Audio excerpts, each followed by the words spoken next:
Good morning students. आज के video में हम बात करेंगे कंपोस्ट खाद की। कंपोस्ट खाद भी एक जैव रासायनिक खाद होती है जो जैव रासायनिक क्रिया के द्वारा वायवीय और अवायवीय जीवाणुओं द्वारा बनाई जाती है। तो सबसे पहले हम कंपोस्ट खाद की परिभाषा पढ़ेंगे।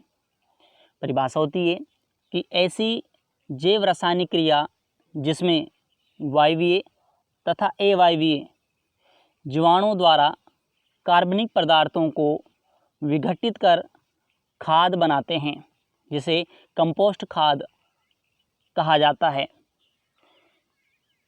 इसके बाद हम बात करेंगे कंपोस्ट खाद बनाने की विधियाँ। कंपोस्ट खाद बनाने की मुख्य 3 विधियाँ होती हैं। नंबर 1 इंदौर विधि, नंबर 2 बेंगलोर विधि और नंबर 3 नार्डेव विधि। नार्डेव विधि इन तीनों में से सबसे मुख्य प्रचलित विधि है, जिसका उपयोग सबसे अधिक किया जाता है। इसके बाद हम बात करें नार्डेव कंपोस्ट। ये विधि महाराष्ट्र के कृषक नार्डेव काका के द्वारा विकसित की गई। महाराष्ट्र का एक किसान था जिसका नाम नार्डेव काका था, जिसके द्वारा नार्डेव कंपोस्ट विधि को विकसित किया गया था, इसका निर्माण किया गया था। सबसे पहले नार्डेव काका ने ही नार्डेव कंपोस्ट से जो है खाद बनाई थी। सामग्री देखें, इसके लिए फार्म अपशिष्ट, कपास व अरहर के डंठल, गन्ने की पत्तियां आदि चाहिए होती हैं। हमें नार्डेव कंपोस्ट से खाद बनाने के लिए, जो कंपोस्ट बनाने के लिए फार्म अवशेष की आवश्यकता होती है। इसके अलावा अपशिष्ट की भी, कपास व अरहर के डंठल की भी, इसके अलावा गन्ने की पत्तियां की हमें आवश्यकता होगी। पशुओं का गोबर चाहिए होता है। 90 से 100 किलोग्राम गोबर की आवश्यकता होती है। इसके अलावा सूखी छनी मृदा जो 1750 किलोग्राम की आवश्यकता होगी। पानी चाहिए होता है। मौसम के अनुसार हमें नार्डेव कंपोस्ट के लिए पानी की भी आवश्यकता होती है, वो भी मौसम के अनुसार हमें उसके अंदर पानी जो है डालना होता है। कंपोस्ट तैयार होने में 90 से 120 दिन का समय लगता है। इसके बाद पोषक तत्व, कंपोस्ट के अंदर जो है बहुत सारे एलिमेंट्स पोषक तत्व पाए जाते हैं, जैसे नाइट्रोजन 0.5 से 1.5% होता है, फास्फोरस 0.5% से 0.9%, पोटेशियम 1.2 से 1.4% जो है पाया जाता है। यानी कि नार्डेव कंपोस्ट के अंदर जो है तीनों मुख्य पोषक तत्व जैसे नाइट्रोजन, फास्फोरस और पोटेशियम जो है पाए जाते हैं। इसके बाद बात करते हैं वर्मी कंपोस्ट की।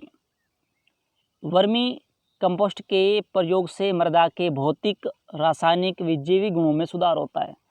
वर्मी कंपोस्ट जो कि केंचुए के द्वारा बनाई जाने वाली खाद होती है, इसको हम आसानी से इसको बना सकते हैं।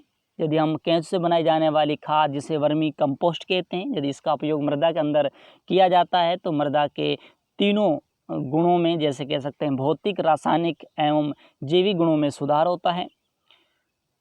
वर्मी कंपोस्ट के अंदर 3 तकनीकें अपनाई जाती हैं। वर्मी कंपोस्ट को बनाने के लिए हम 3 तकनीकों का, टेक्निक्स का उपयोग कर सकते हैं, काम में ले सकते हैं। पहला vermi culture, number 2 vermi composting और नंबर 3 वर्मी कंजर्वेशन। इन तीनों का हम जो उपयोग करेंगे।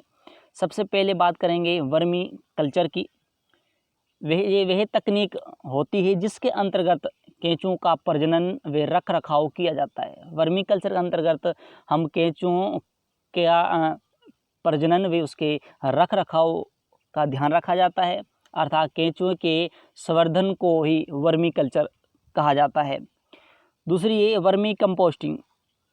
केंचुओं द्वारा बेकार कार्बनिक पदार्थों से जैविक खाद बनाने की प्रक्रिया को वर्मी कंपोस्टिंग कहते हैं। केंचुए अपना भोजन प्राप्त करने के लिए कार्बनिक खादों को खाएंगे, उनसे कार्बनिक पदार्थों से उनको अपघटित करेंगे, जिससे जो है जैविक खाद का निर्माण होता है, जिसको हम वर्मी कंपोस्टिंग कहते हैं। नंबर 3 है वर्मी कंजर्वेशन। वह प्रक्रिया जिसमें केंचुओं को वर्मी कंपोस्ट से अलग किया जाता है, उसे वर्मी कंजर्वेशन कहते हैं। ये तीनों तकनीक वर्मी कल्चर, वर्मी कंपोस्टिंग और वर्मी कंजर्वेशन तीनों महत्वपूर्ण तकनीक हैं, जिसका उपयोग वर्मी कंपोस्ट के अंतर्गत केंचुओं की खाद के निर्माण के लिए इनका उपयोग किया जाता है। इसके बाद है वर्मी कास्ट। कोकून के साथ निकला हुआ अपचित पदार्थ वर्मी कास्ट कहलाता है। यानी कोकून जो केंचुए के अंदर कोकून बनता है, उस कोकून के साथ ही निकला हुआ जो अपचित जो पदार्थ होगा वो वर्मी कास्ट कहलाता है। वर्मी कंपोस्ट में गोबर की खाद की अपेक्षा जो है अधिक मात्रा में नाइट्रोजन, फास्फोरस और पोटेशियम पाए जाते हैं। इसके बाद है पोषक तत्वों की मात्रा। इसमें नाइट्रोजन की मात्रा 1.75 से 2.5% होती है। फास्फोरस की मात्रा 1.5 से 1.8% होगी और पोटेशियम की मात्रा 1.0 से 1.5% पाई जाती है। इस बात करेंगे हम केंचुओं के प्रकार। मुख्यतः केंचुए 3 प्रकार के होते हैं। नंबर 1 एपिजिक। ये भूमि में 1 मीटर की गहराई तक पाए जाते हैं और कृषि अपशिष्टों को खाते हैं। वर्मी कंपोस्ट बनाने में इन्हीं केंचुओं का उपयोग किया जाता है। हमें वर्मी कंपोस्ट बनाने के लिए, वर्मी कंपोस्ट खाद बनाने के लिए हमें उन्हीं केंचुओं का उपयोग करते हैं जो कृषि अपशिष्टों को खाते हों, जिससे खाद बना सकें। तो एपिजिक ऐसे ही केंचुए होते हैं जो भूमि में 1 मीटर की गहराई तक पाए जाते हैं और कृषि अपशिष्टों को खाते हैं, जिस कारण वर्मी कंपोस्ट का निर्माण होता है। इसलिए इन्हीं केंचुओं का हम सबसे अधिक वर्मी कंपोस्ट खाद बनाने के लिए उपयोग में लेते हैं।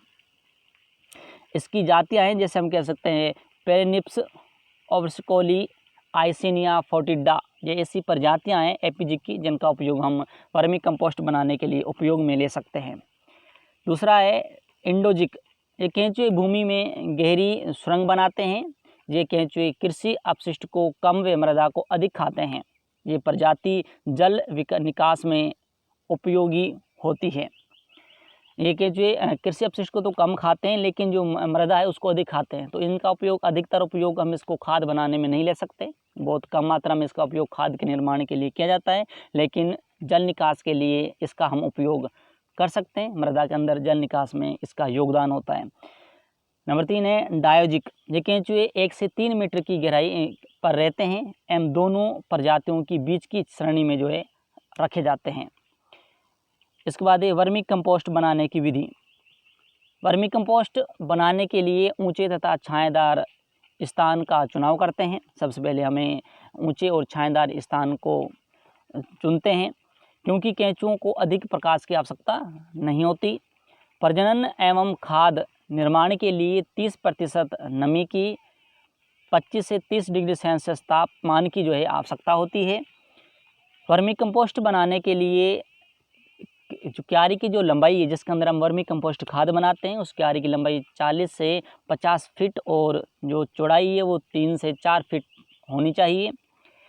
क्यारी में सड़ा हुआ भूसा, तिनका, कड़वी आदि को सतह पर डालकर 3 मीटर मोटी परत बनाते हैं। बिछौने को पानी से नम कर दिया जाता है। इस बिछावन में 2 मीटर मोटाई की गोबर की परत बिछाई जाती है। पुनः इस परत को पानी से नम कर देते हैं। इस परत पर केंचुए वे कोकून को डाल देते हैं और इस परत पर गोबर व सड़ा हुआ कृषि अपशिष्ट पदार्थ मिलाकर बिछाया जाता है। इस ढेर पर समय समय पर पानी का छिड़काव भी करा जाता है। वर्मी कंपोस्ट 60 दिन में बनकर तैयार हो जाती है तथा इसे ऊपर से इकट्ठा कर लेते हैं, जिसे हम इसे उपयोग में ले सकते हैं। इसके बाद वर्मी कंपोस्ट के लाभ। इसमें गोबर की खाद की तुलना में अधिक मात्रा में पोषक तत्व पाए जाते हैं, इसलिए इसका उपयोग अधिक किया जाता है। वर्मी कंपोस्ट के उपयोग से मृदा की जल धारण क्षमता में बढ़ोतरी होती है। वर्मी कंपोस्ट के उपयोग से मृदा में ह्यूमस की मात्रा बढ़ती है। वर्मी कंपोस्ट के उपयोग से खेत में खरपतवार व दीमक का प्रकोप जो है कम हो जाता है। इसके बाद है वर्मी कंपोस्ट की प्रयोग विधि। हमें किस